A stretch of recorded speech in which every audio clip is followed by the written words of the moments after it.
Welcome to the MamasteFit YouTube channel. In this video, we're going to be talking about how you can train with your menstrual cycle.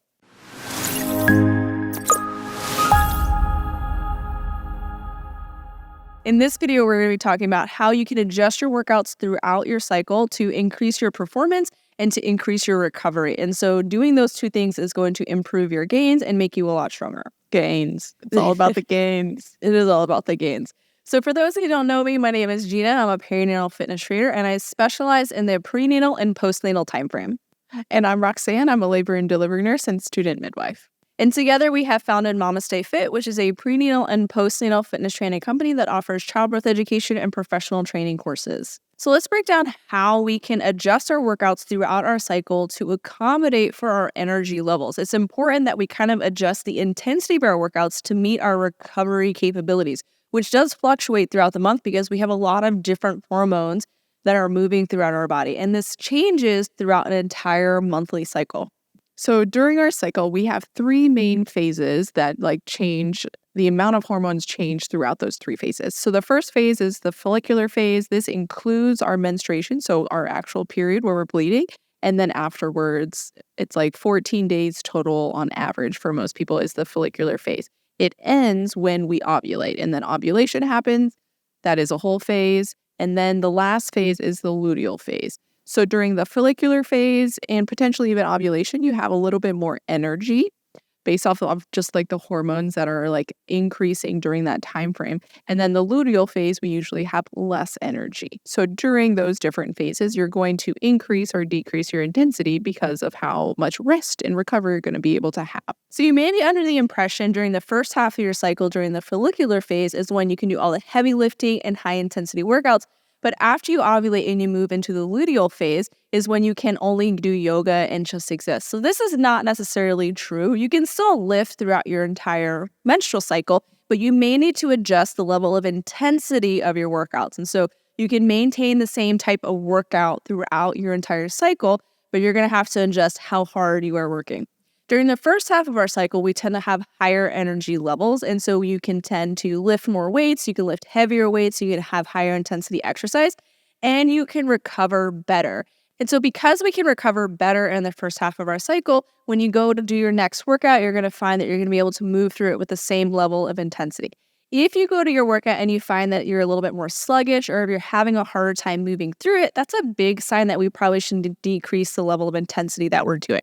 During ovulation, we tend to have the highest levels of energy, and so you may find that this is where you're hitting your PRs, you're lifting the heaviest weight, and you're just feeling the strongest overall during ovulation. If you are trying to conceive, there is limited research that supports decreasing the level of intensity during ovulation, and this could potentially help conception, but it is very limited research. However, if you are trying to conceive, it may be worth just decreasing to a low to moderate intensity level during ovulation, and that maybe helps with implantation and conception. So this is important that we understand that we as women are a little bit different than men who in a 24-hour period, they have the same hormones running through their body as day to day.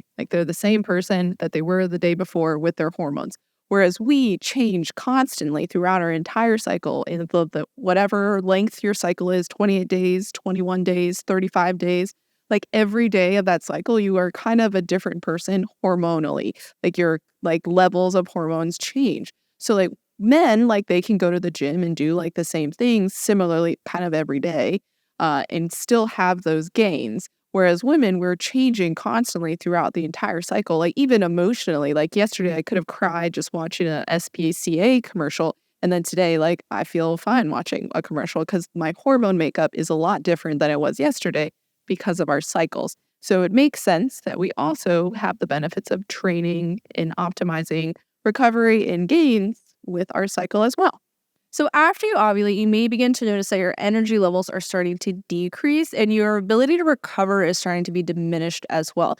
And so during the second half of your cycle in the luteal phase, we want to start focusing on either lowering our weights, maybe increasing our reps with lighter weights, or maybe just decreasing the overall volume of our workouts. You maybe want to emphasize cardio a little bit more, but you can still absolutely lift throughout the entirety of your cycle. Your workouts may just look a little bit different. And so this decreased energy is going to continue until your period begins, when you begin to notice that your energy levels are slowly beginning to rise, and then you repeat this whole cycle again. And so during my cycle, the first half of my cycle, I tend to be lifting a lot heavier weight. My workouts have a lot more volume to them. I'm doing a lot more with my workouts. So they're higher intensity levels. I am usually doing more of my sprints at this point and lifting like my heaviest weights. As I ovulate is usually when I'm hitting the heaviest weights for the month because I just have amazing hormones at the time. My body is just amazing, creating an egg at this point.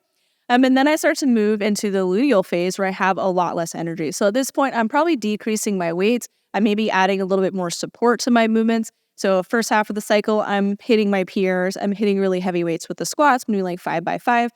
The second half of my cycle, I may be doing box squats to add a little bit more support to my movement, and I might be decreasing the overall weight that I'm doing, potentially increasing the reps. So I might be doing 3x12 during the second half of my cycle.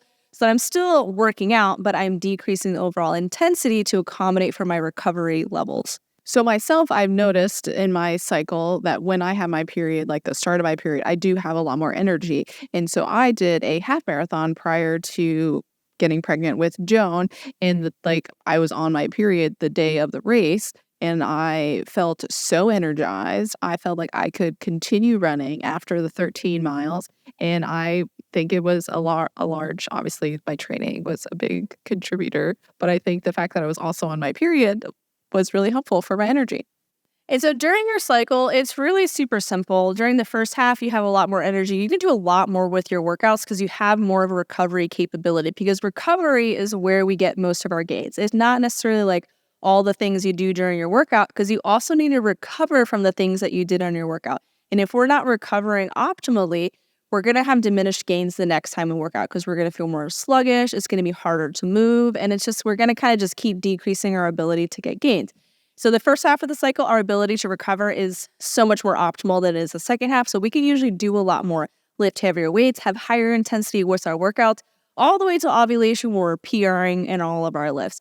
If you are trying to conceive, it may be worth decreasing intensity to low to moderate level during ovulation, which maybe can help with conception, but there is limited research on this. So if you do higher intensity workouts and you want to keep PRing even through ovulation, if you are trying to conceive, it's probably okay as well. After ovulation, our energy levels start to decrease and our ability to recover also begins to diminish.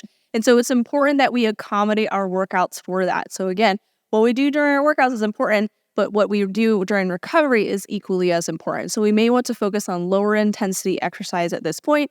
You can still lift weights and do the same type of exercising that you want to do, but we may want to decrease the overall volume and overall intensity of the workouts to accommodate to our recovery needs. And so for me personally, first half of my cycle tends to be higher volume, heavier weights. In the second half of my cycle, I tend to lower the volume and lower the weights to kind of accommodate for my personal recovery needs. So being able to intuitively adjust your workouts based on how you are feeling each day is so important to your development as an athlete and going to help you have more gains overall in the future. So thanks for watching. Hopefully you learned some things that you can do to help adjust your workouts during your cycle. If you enjoy this video, be sure you like and subscribe to our channel so you get notified whenever we release new videos, and leave a comment below on what else you want us to talk about on this page. We talk all about prenatal fitness, postpartum fitness, all the things you could do during birth as we focus on the entire perinatal timeframe. If you're a prenatal athlete and you want a daily workout, you want to know what you can do during your pregnancy to support your preparation for birth, a comfortable pregnancy, a strong pregnancy, and also help support you in the postpartum period, join our prenatal fitness programs. We have tons of options. We have an app-based program and also a video-based program, depending on how you like to work out, with varying workout lengths. We also offer a postpartum fitness program if you've given birth and you're trying to figure out how to return to lifting and return to fitness. We have our postpartum return to fitness programs, which also includes a C-section version if you had a cesarean birth. You can check out all of our fitness programs at mamastefit.com/fitness-programs, and you can use code YouTube10 to get 10% off any of our programs and online courses.